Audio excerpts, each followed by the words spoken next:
BEd online classes में आपका स्वागत है। जैसा कि मैं आपको बीएड फर्स्ट ईयर का ऑप्शनल पेपर जिसे हम 6 पेपर कहते हैं, टीचिंग ऑफ हिंदी, जिसे हिंदी शिक्षण कहा जाता है, ये पेपर मैं आपको पढ़ा रहा था। पिछली कक्षा में मैंने आपको इस विषय के पाठ्यक्रम में प्रथम अनुभाग के त्रिभाषा सूत्र के बारे में बताया था। आज उसी प्रथम इकाई में जो कुछ बातें छूट रही हैं उस पर हम लोग आगे की चर्चा करेंगे। आज मैं आपको बताऊंगा कि मध्य प्रदेश के माध्यमिक स्तर में हिंदी भाषा या हिंदी भाषा शिक्षण का क्या महत्व है। ध्यान दीजिएगा, आज हम लोग पढ़ेंगे कि हिंदी भाषा का स्थान, पाठचर्या का स्थान मध्य प्रदेश शासन की शिक्षा की व्यवस्था में हिंदी भाषा व पाठचर्या का स्थान मध्य प्रदेश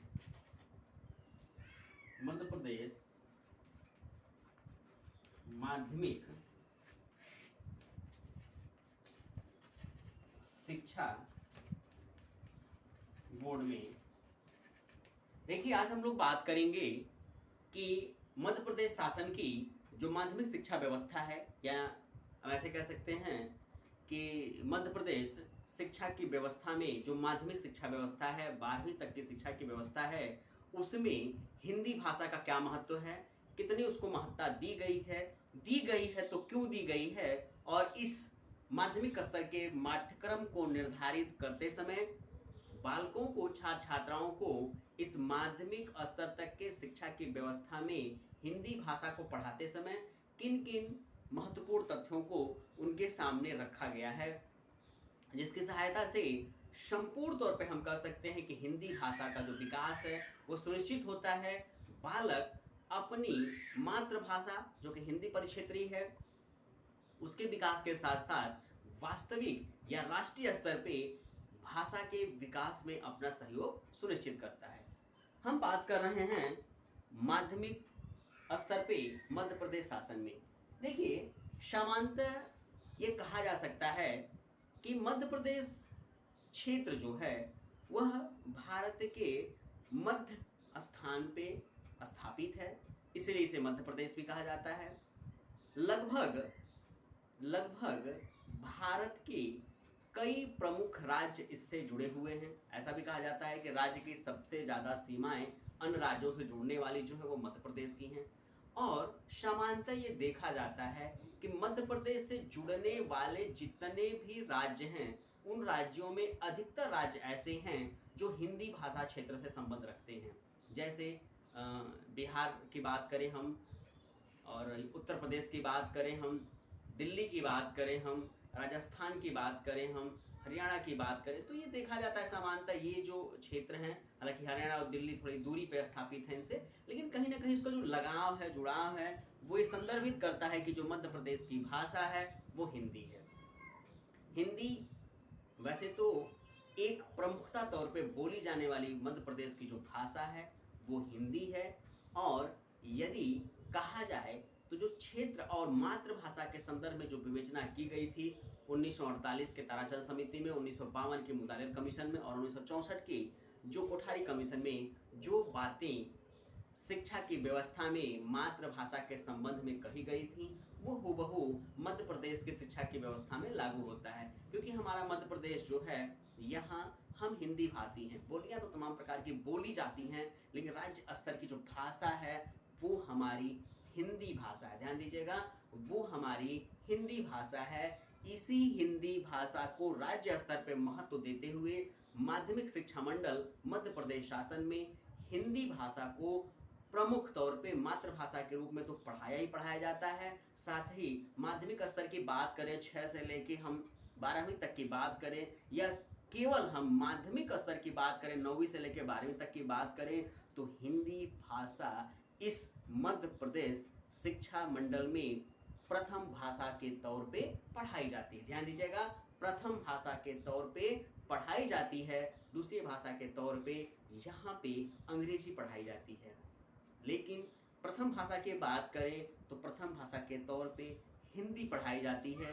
इसका उद्देश्य है कि मध्य प्रदेश की सांस्कृतिकता, उसकी लोकमकता, उसकी व्यवहारिकता, उसकी ऐतिहासिक विरासत, इन सारे तथ्यों को संदर्भित कर दिया जाए और मध्य प्रदेश की अपनी लोक जो संस्कृति है उसको हिंदी भाषा में शामिल करके उसको एक उत्थान प्रदान किया जाए, जिससे कि वो मध्य प्रदेश में अपनी व्यवस्था को उजागर करे, साथ ही साथ अखंड भारत में अपनी मध्य प्रदेश की व्यवस्थाओं को उजागर करे, साथ ही विश्व विस्तार के पटल पे वो मध्य प्रदेश की संस्कृति, उसके सभ्यता, उसके प्राचीनता, उसकी विशेषता, उसके तमाम नए या प्राचीन विशेषताओं को उजागर करने का काम करे। इसीलिए मध्य प्रदेश शिक्षा मंडल में जो हिंदी भाषा है इसको प्रमुख भाषा का स्थान दिया गया है।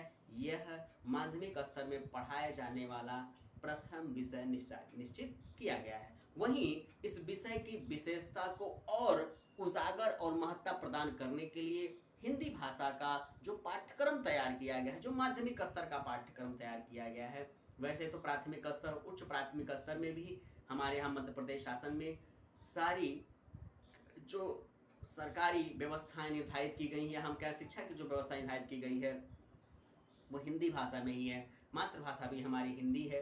क्षेत्रीय भाषा या बोली का थोड़ा सा प्रभाव उस पर दिखाई तो देता है, लेकिन अगर हम वास्तविकता की बात करें और नियम की बात करें तो मध्य प्रदेश शासन की जो शिक्षा की व्यवस्था है उसका जो मातृभाषा है वो भी हिंदी, मातृभाषा में प्राथमिक शिक्षा दी जाती है। उच्चतर प्राथमिक शिक्षा में भी यही बात कही जा रही है। लेकिन वही माध्यमिक शिक्षा की हम बात करें तो माध्यमिक शिक्षा में भी हिंदी भाषा प्रथम महत्वपूर्ण भाषा के तौर पे रखी गई है। वही अंग्रेजी का स्थान इसको द्वितीय महत्ता के आधार पे दिया गया है, लेकिन प्रथम महत्ता के आधार पे हिंदी को स्वीकार किया गया है।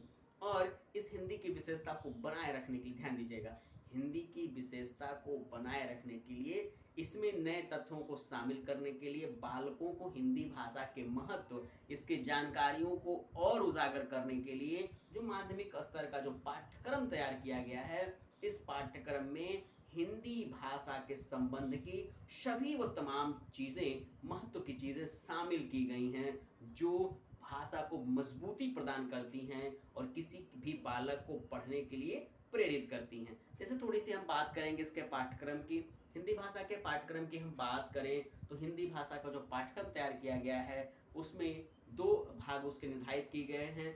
एक जो है उसका व्याकरण का हिस्सा है और एक जो है उसका वो गद्यात्मक हिस्सा है। और सामान्य जो हिस्से हैं उसमें अगर हम बात करें तो उसमें गद्य है, पद्य है, कहानी है, कविता। कहने का तात्पर्य हिंदी के जितने भी प्रकार हैं, जितने भी उसकी विशेषताएं हैं, जितने भी गद्यात्मक तथ्य हैं, उन सबको स्थान दिया गया है। जैसे गद्य की बात करें, पद्य की बात करें और हम कविता की बात करें, कहानी की बात करें, किस्से की बात करें, डायरी की बात करें, रिपोर्टाज की बात करें, जीवनी की बात करें, यात्रा स्मरण की बात करें, ये तमाम तथ्यों को, हिंदी की जो विविधताएं हैं इनको महत्व दिया गया है।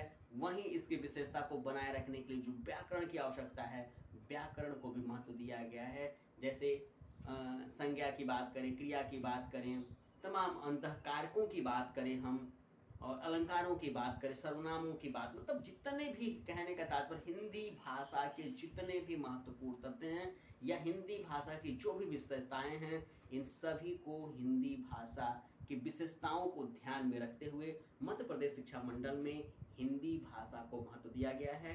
यह बालकों को प्रथम भाषा के तौर पे पढ़ाया जाता है ताकि मध्य प्रदेश की जो अपनी सांस्कृतिक विरासत है इसका उत्थान किया जा सके। तो आज की कक्षा में बस इतना ही। अगली कक्षा में एक नई जानकारी लेकर मैं आपके पास फिर उपस्थित होऊंगा। आज की कक्षा के लिए बस इतना ही। धन्यवाद।